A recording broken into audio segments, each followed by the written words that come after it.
Maqaa Abbaa, kan Ilmaa, kan hafuura qulqulluu, Waaqa tokkoo, Ameen. Dhiifamaa fi tolummaa isaa nuuf baay'isee Waaqayyo Abbaan keenya akka baay'ina cubbuu keenyaa osoo hin taane akka tolummaa fi dhiifama isaatti eegee tiksee hanga isaa kanatti kan nu ga'e qulqulluu kan ta'e maqaan isaa guddaa kan galatoomee fi kan ulfaatee nuuf haa ta'u. Sagalee kana kan dhaggeeffattan maatiiwwan Waaqayyoo, ijoolleen haadha keenya qulqulleettii Dubroo Maariyaam bakka adda addaa kan jirtan hundumti keessan maqaa gooftaa keenyaa fayyisaa keenyaa Iyesuus Kiristoosiin nagaan isin gaafadhaa. Akka isaatii bakka jirtanitti akkam bultanii, akkam ooltanii, akkam gargaareessitanii. Ameen. Galateeffamuun amaloomaa keenyaa fayyisaa keenyaa Sillaasee kan ta'e maqaan isaa baddaa samii irratti afaan qulqulloota ergamoota isaatiin afaan qulqulloota abbootii keenyaa farmoolii keenyaan yeroo hundumaa kan galateeffamu qulqulluu kan ta'e maqaan isaa nu birattis guddaa kan galatoomee fi kan ulfaatee nuuf haa ta'u. Deessuu gooftaa keenyaa haadha hunduma keenyaa qulqulleettii Dubroo Maariyaam qulqulloota ergamoota Waaqayyoo qulqulloota abbootii keenyaa farmoolii keenya hunduma isaaniidhaafis akka kennaa isaaniitti galannii fi ulfinni guddaan isaaniif haa ta'u. Egaan maatiiwwan Waaqayyoo barumsa keenyaa koorsii dubbii Kiristoosiin yeroowwan darban boqonnaa lammaffaa jalqabnee barachaa akka jirru obbolaawwan barumsa kan hordoftan ni yaadattu. Kutaa xumuraa barachuudhaan kan dhaabbanne kutaa sadaffaa ture. Kutaa sadaffaa jalatti egaa ilmi Waaqayyoo nama ta'uusaadhaa barachaa kan jirru. Nama ta'uusaan immoo kan barbaachise addunyaa kana fayyisuudhaafidha. Dhala namaa addunyaa ergamootaa keessaa akka jiraatuudhaaf uumame. Deebi'ees immoo cubbuu raawwachuudhaan addunyaa sana keessaatu gara addunyaa beelladaatti kan darbatame sana achirraa kaasee gara addunyaa ergamootaatti deebisuudhaaf dhufe nama ta'ee jenneerra. Egaan Waaqayyoo wanta hundumaa raawwachuu osoo danda'u amma kanaatti nama ta'ee gidiraawwan kana hundumaa raawwatee nama fayyisuun maaliif barbaachise? Dhuguma ilmi Waaqayyoo nama ta'uun barbaachisaa ture kan jedhudha. Walumaa galatti kutaa sanaan barannee kan dhaabbanne jechuudha. Isas immoo eeyyeen barbaachisaa ture. Waaqayyo wanta hundumaa gochuu hin danda'a, eeyyeen gochuu ni danda'a. Gochuu haa danda'u malee garuu Addaam yeroo inni gaabbii galu sana kallattii maan Addaam kottu gara bakka kee duraatti deebii immoo hin jenne. Maaliidhaaf Waaqayyo wanta hundumaa kan raawwatu danda'ee qofaadhaaf osoo hin taane kallattiittiin amaloota isaa duukarra wal simatan qofaafidha. Waaqayyo immoo abbaa dhugaadha. Murtii dhugaa kan laatudha. Akkasumas immoo abbaa dhiifamaati kan jedhu amaloota kana kaasuudhaani dhuguma ilmi Waaqayyoo nama ta'e addunyaa fayyisuun sirrima barbaachisaa ta'uusaa ture. Ibsinee kan dhaabbanne barannee kan dhaabbanne jechuudha. Obbolaawwan kanan baratii yoo jaattan dhimmichi baay'ee bu'uura waan ta'eedhaaf dudduubatti deebi'uudhaan karaa yuutuubii warreen barattan boqonnaa lammaffaa kutaa 3 jechuudhaan kan fe'ame. As karaa waasaappii warreen barattan obbolaawwan keenya immoo kutaa darbe kan ergame sagaleedhaan osoo hin baratiin akka hin dabarre adaraan jedha. Guyyaa har'aa immoo isuma kanatti fuudhaan gara kutaa afureffaattidha kan dabarru. Kutaa afureffaa guyyaa har'aatiin immoo ilmi Waaqayyoo kuni hoo addunyaa fayyisuudhaaf nama kan ta'e kun akkamittidha nama kan ta'e kan jedhudha kan barannu. Abbaan icciitii yeroowwan darban nu gidduutti argamuudhaan kan nu barsiise Waaqni keenya har'as nu gidduutti argamee nu barsiisuun fedhaa fi eeyyama isaa nuuf haa ta'u. Egaan walumaa galatti barachaa kan jirru waa'ee nama ta'uu ilma Waaqayyoo fi dhalachuu isaati boqonnaa kanaatiin. Nama ta'uu isaatiin haati keenya qulqulleettiin Dubroo Maariyaam yeroo isheen akkuma jecha keenaaf haa ta'u ani garbittiin Waaqayyoo kunooti jechuudhaan jecha ergamichaa fudhattu ilmi Waaqayyoo nama ta'ee jenneerra. Egaan waa'ee nama ta'uusaa kana immoo qabxiiwwan baay'een beekamu wanta qabaniidhaaf isaan ibsaa jiru kana keessaa guyyaa irraa kan ilaallu kun nama kan ta'e ilmi Waaqayyoo kun immoo akkamittidha nama kan ta'e kan jedhu qabxiin guddaan kun sirriitti beekamuudhaa fi hubatamuu kan qabudha. Deebiin salphaa fi deebiin gabaabaan gaaffii amma kaasne kanaaf ilmi Waaqayyoo akkamitti nama ta'e kan jedhuudhaaf deebiin isaa maalidhaa? Tewaahidoodhaan nama ta'edha. Kanaaf barumsa kanaan tewaahidoodhaan nama ta'e kan jedhu kana ibsinaa isuma barannaa jechuudha. Tewaahidoodhaan nama ta'e kan jedhu dursinee tewaahidoo kan jettu hiikkaan ishee maal akka ta'e beekuun nurraa eegama. Tewaahidoon jechisaa jecha gi'iiziidha. Jecha gi'iizirraa kan dhufedha.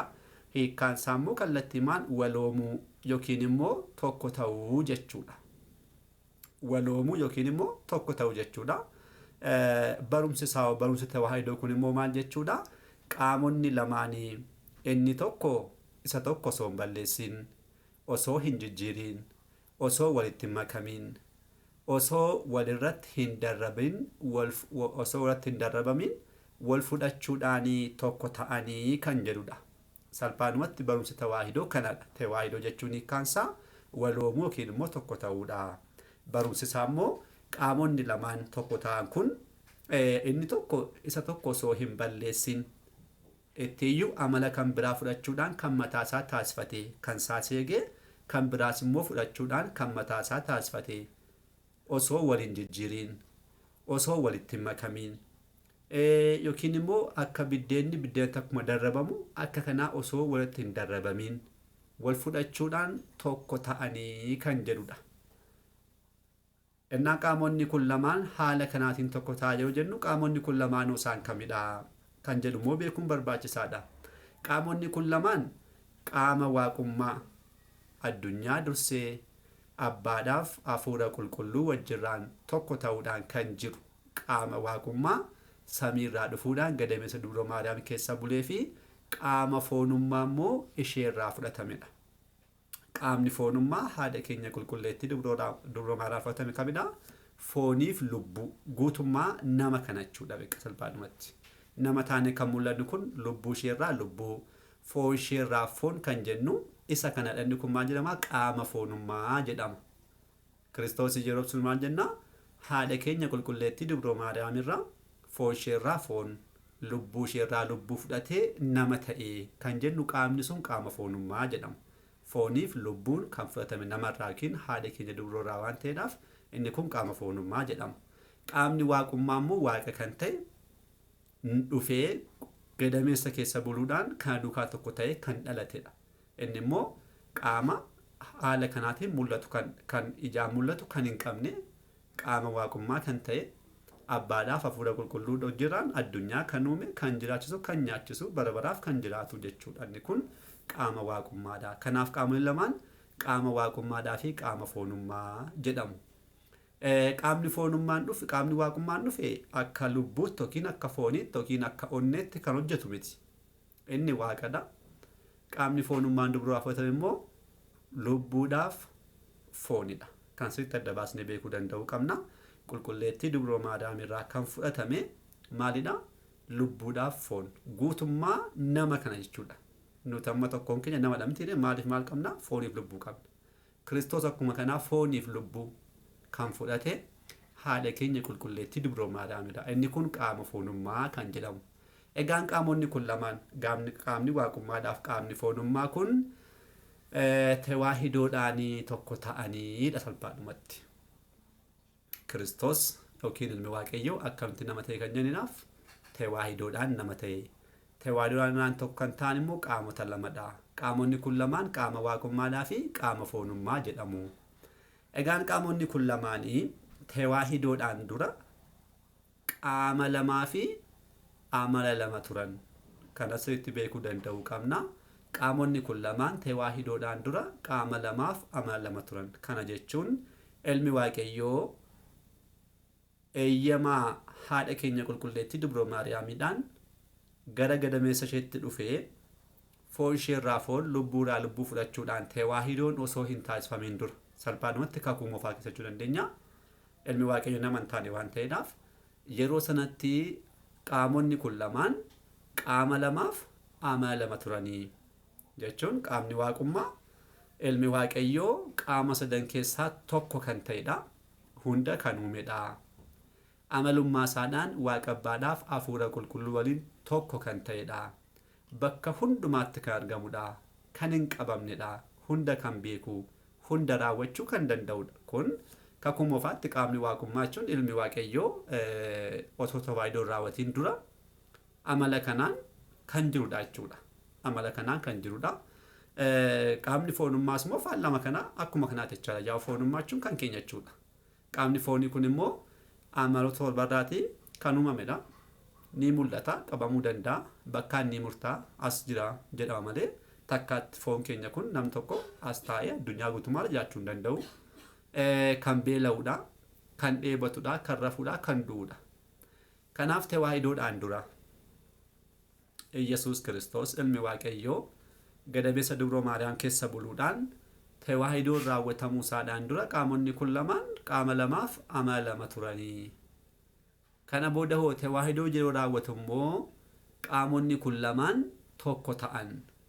Akkamitti qaama lamarraa qaama tokkoo fi amala lamarraa immoo amala tokko ta'uudhaan kan argame Yesuus Kiristoos jedhame jechuudha salphaadhumatti.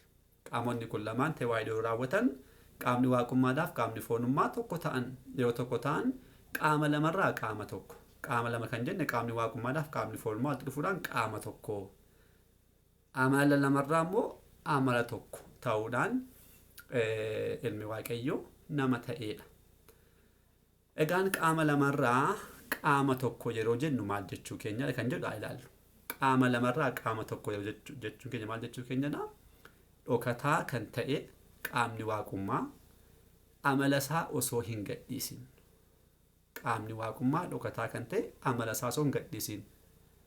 Faallaa kanaa immoo kan qabamu qaamni foonii amala qabamuu isaa kana osoo hin jijjiiriin jechuunis kan mul'atu qaamni foonii kan hin mul'anne qaama waaqummaa akka mul'atu osoo hin taasisin jechuun amala isaa osoo hin jijjiiriin jechuudha. Kan hin mul'anne qaamni waaqummaas immoo kan mul'atu qaama foonii kana akka hin mul'anne osoo hin taasisin waleeguudhaan tokko ta'an jechuudha salphaadhumatti ilaala. Qaamoleen lamaan waleeguudhaan tokko kan tokko osoo hin balleessin. Qaamoleen lamaan faallaadha. Qaamni waaqummaa qabamuu kan hin dandeenye, mul'achuu kan hin dandeenyedha. Qaamni foonummaa immoo kan qabamu kan mul'atudha. Kanaaf kan hin qabamne qaamni waaqummaa suni kan mul'atuudhaaf kan qabamu qaama foonummaa kana osoo hin jijjiirin. Kan qabamu qaamni foonummaa kan mul'atu qaamni foonummaa kun immoo kan hin qabamneedhaaf kan hin mul'anne qaama waaqummaa osoo hin jijjiiriin. Waleeguudhaan maal ta'an tokko ta'an jechaadha. Lekka akkuma mukittii Museen argee gammoojjii keessatti. Mukittiin ofii isheetii jiidhaadha. Keessa isheetii immoo maalti boba'aa jira? Abiddi boba'aa jira. Ilaalaa jiidhinsiif abiddi amala adda addaa tokko ta'uu hin danda'an. Garuu abiddi boba'u sun jiidhinsa mukittii osoo hin balleessiin jiidhinsa ishee eegee keessaa boba'a. Jiidhinsi mukittiis immoo ibiddummaa sana osoo hin balleessin ibiddi sun akka boba'u taasisanii tokko ta'anii argaman jechaadha. Akkuma kanaati. Kanaaf qaamonni kun lamaan kan mul'atu san mul'anne osoo hin balleessin. Inni mul'annes kan mul'atu osoo hin balleessin kan isaanii eeguudhaan tokko ta'an. Qaama lamaan eeguudhaan qaamni kun lamaan osoo waliin jijjiiriin qaama lamarraa qaama tokko ta'aniidha. Kan ta'an immoo amala lamarraa amala tokko kan jennudha. Amala lamarraa amala tokko yoo jennu immoo waaqummaan amala mataa isaa danda'e qaba. Foonummaanis amala mataa isaa danda'e qaba. Amaloonni kun lamaan adda adda ta'anii yoo jiraatan walitti dhufuudhaan immoo amala tokko ta'anii jechuudha. Kana jechuun maal jechuudha? Waaqummaan amala isaa osoo hin gadhiisin. Amala isaa kan hin taane amala foonummaa kan isaa taasifatee. Foonummaanis amala isaa osoo hin gadhiisin. Amala waaqummaa kan isaa taasifatuudhaan tokko ta'anii jechuudha. Kana jechuun fakkeenyaan ibsuudhaaf amalli waaqummaa maalidha? Bakka hundumaatti argamu, wanta hundumaa beekuu, wanta hundumaa raawwachuu danda'u fakkeenyaaf kun amala waaqummaadha.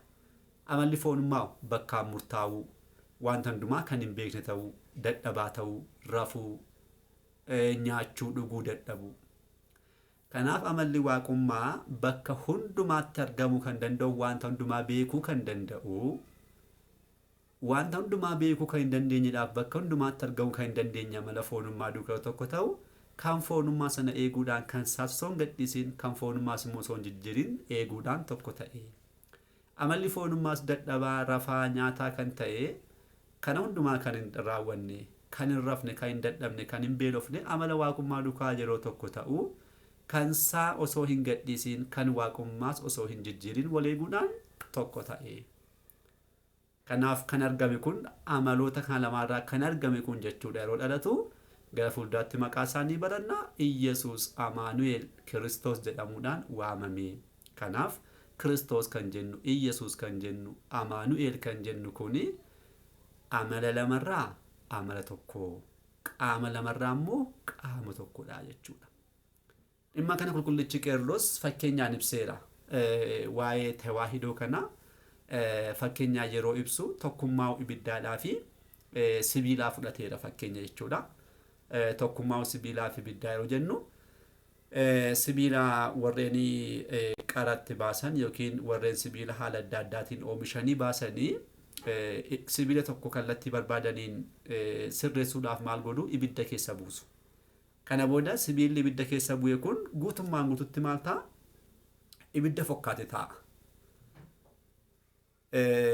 Ibidda fokkaatee yeroo taa'u kanatti amala ibiddaa kana guutummaamatti fudhattee diimachuudhaan yoo harkaan qabnes nu guba. Sibiilli kun jechuudha. Sibiilli normaalii mataa isaatiin yoo harkaan qabne nama hin gubu. Sibiila bakkee taa'u harkaan qabne nama hin gubu.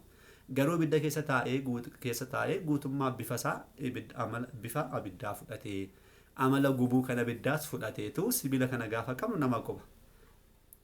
Sibiilichis yeroo ibidda keessaa baafame burrusaan dhaamu ibiddichis walumaan rukutama. Ibiddi sijjamma rukutamuu hin danda'u jalqaba. Jalqaba rukutamuu hin danda'u garuu amma sibiila duukara waan tokko ta'uudhaaf maal ta'e rukutame. Innaa kana jechuun maal jechuudha? Sibiilli amala ibiddaa osoo hin balleessin eeguudhaan kan isaa taasifate. Ibiddis immoo amala sibiilaa osoo hin balleessin eeguudhaan kan isaa taasifate. Tokko amala tokko kan isaa taasifachuudhaan tokko ta'an jechaadha. Kanaaf sibiila sana gaafa ibidda keessaa baasnu sibiilli kunooti ibiddi kunootachuu hin dandeenyu. Sibiilichi matuma isaatii diimatee ba'a. Amala ibiddummaa kallattiin fudhateera. Ibiddummaan sun amala sibiilaan hin jijjiirre. Sibiilli sun ammas sibiilumadha jechuudha. Akkuma kanaa sibiilli sunis immoo ibidda hin balleessine. Ittiyyuu eeguudhaan maal taasise kan taasifate wajjiraan tokko ta'anii ba'anii. Innaa kun tewaahidoodhaaf fakkeenya guddaa kan foonummaaf kan waaqummaas akkuma kanaa wal eeguudhaan inni tokko kan isa tokko kan isaa taasifatee tokko ta'anii jechuudha. Kun salphaadha baay'ee hubachuudhaaf fakkeenya baay'ee salphaadha. Haala kanaatiin abboonni keenya tewaahidoo ibsaniiru jechuudha. Kanaafi haala kanaatiin tokko ta'uudhaan kan dhalate amma dhalannaasaa kutaattaa'utti baranna. Haala kanaatiin tokko ta'uudhaan kan dhalate Iyesuus Kiristoos jedhama. Maqaawwan kun maqaa foonummaati gara fuulduraatti ibsina maal jechuu akka ta'e. Iyesuus jechuun maal jechuu akka ta'e. Kiristoos jechuun maal akka ta'e. Amaanu'eel jechuun maal akka ta'e gara fuulduraatti ni ibsina. Garuu haala kanaatiin wal eeguudhaan qaamonni lamaan qaama tokko ta'uudhaan amalli lamaan amala tokko ta'uudhaan kan dhalate kuni Iyesuus Kiristoos jedhama. Kanaaf Iyesuus Kiristoos qaama lamarraa qaama tokko. Amala lamarraas immoo amala tokko ta'uudhaan kan dhalatedha. Inni akka hafuura qulqulluu yookiin akka waaqa abbaa amala waaqummaa qofaa kan qabu miti. Abbaan foonummaa tokko tawaahidoo hin raawwanne qaama waaqummaa qofaan kan jirudha. Hafuurri qulqulluus akka waaqa ilmaatti foonummaa duukaa tawaahidoo hin raawwanne. Innis waaqummaa qofaan qaama waaqummaa qofaan kan jirudha. Iyesuus Kiristoos garuu qaamni ilmaa jechuudha. Addunyaa irratti dhufuudhaan foon duukaa tawaahidoo waanta raawwateedhaaf qaama lamarraa qaama tokko amala lamarraas amala tokkodha. Yookiin immoo faallaasaa akka Addaam amala namummaa qofaas kan qabu miti. Ittiyyuu amala foonummaas amala waaqummaas kan qabu. Kanaaf maal jennaa? Waaqa guutuudhaa fi nama guutuu jennee waamna jechuudha Kiristoosiin. Fitsumsaa'u fitsum amlaaka. Nama guutuu waaqa guutuu amala lamaan wal eeguudhaan kan qabu jechuudha. Amala waaqummaas amala foonummaas wal eeguudhaan tokko kan ta'an. Isa kana kitaabileen qulqullaa'oon haala salphaadhaan bakka baay'eetti nuuf ibsu. Mata dureen kun boqonnaa ta'uu qabatee gara fuulduraatti ni dhufa. Bakka sanatti sirriitti jechuudha. Sirriima Kiristoos ፍጹም ሰው ፍጹም አምላክ yookiin immoo gonka nama guutuu waaqa guutuu ta'uusaa kanneen ibsan kitaabilee qulqullaa'oo keessaa caqasoota baay'ee walitti qabne boqonnaan tokko qofumtisaa dhimma kana kan qo'atu waan ta'eedhaaf yoo fedha uumaa keenyaa ta'e gara fuuldaatti deebi'uudhaan bal'inaan ni ibsina jechuudha. Ammaaf garuu bakka kanatti kan ibsuu barbaanne maalidha? Nama kan ta'e ilmi waaqayyoo kun akkamitti nama ta'e kan jiru qofadha. Innis akkamitti nama ta'e tewaahidoodhaan nama ta'e. Tewaahidoon maal jechuudha? Qaamonni lamaan walitti dhufuudhaan inni tokko kan tokko osoo hin jijjiirin wal eeguudhaan tokko ta'u. Qaamonni lamaan immoo qaama waaqummaadhaaf qaama foonummaadha kan jedhu haala kanaatiin isaan kana sirriitti hubachuun nurraatu eegamaa jechuudha. Kan guyyaarraa asumatti nu haa ga'u ittaanuudhaan kan barannu egaa dhalachuu isaati. Dhalachuu ilma waaqayyooti. Amma waa'ee nama ta'uusaa amma kanaatti baranneerraa nama ta'uudhaaf dhalachuun adda adda waan ta'eedhaaf nama kan ta'e kun immoo dhalachuudhaaf jira kan jedhu dhalannaa isaarratti kutaa nuun qabannee kan dhiyaannudha kan ta'u har'aaf immoo asumatti nu haa ga'u kan dhaggeeffannee laphee keenya keessa nuuf haa bulchuu kutaa nuun deebinee hanga dhufnuttis nagaa waaqayyootiin turtii gaarii galanni waaqayyoof.